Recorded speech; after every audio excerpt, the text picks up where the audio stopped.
On today's video, I'm gonna tell you the highlights of what happened today at Strade Bianche race in Italy, and that includes the results for the men's and the women's races, and we're starting right now.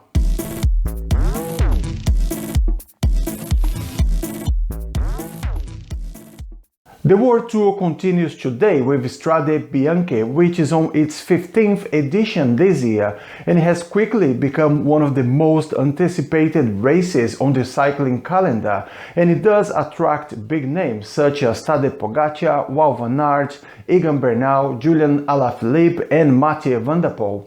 For the men's race, it was 184 kilometers with 11 sections of gravel roads, and for the women they had 136 kilometers with 8 sections of gravel roads, and this is how the race unfolded.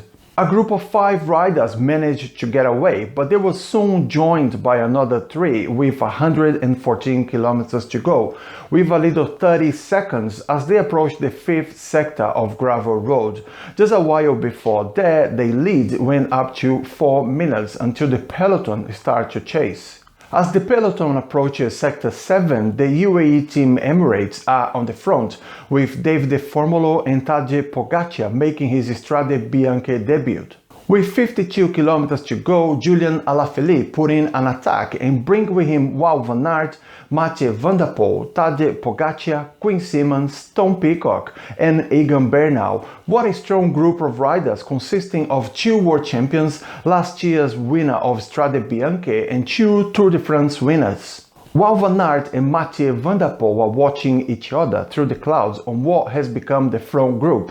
Mathieu van der Poel goes to the front of the group, and when the road ramps up, Julian Alaphilippe put in a huge effort while Wout van Aert seems to be struggling and Tom Pidcock loses the wheels. With 12 kilometers to go, Van der Poel reaches the steepest part of their road and put in an insane attack, and only Julian Alaphilippe was able to respond.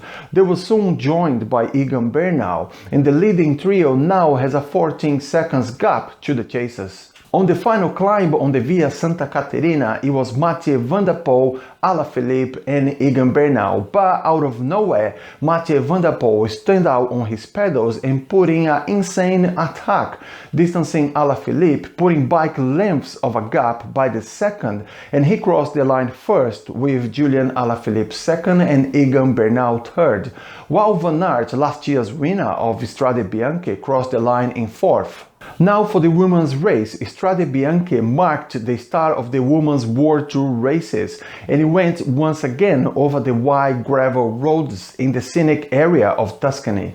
Elena Piron attacked and went alone after the second gravel sector, and she opened a gap of 1 minute, but she was caught on the gravel sector number 5, and then Fischer, Black and Kopecky attacked as well, but they were caught with 36 kilometers remaining. After a number of changes, a group of 15 riders are approaching the last sector when Van den Broek Black escapes and Elisa Longo Borghini goes with her, but before entering the last unpaved climb, the others return. Van Vleuten attacked on the last sector with Vos on her wheel. The 2 of them hit the tarmac in front with a lead of 10 seconds, but with 8 kilometers to go, they were joined by the chasers. With 2 kilometers to go, Van den Broek Black attacked and Elisa Longo Borghini followed her once again, and the 2 of them entered the last kilometer with a lead of 15 seconds. Van den Broek Black played smart and let Elisa Longo Borghini do all the work,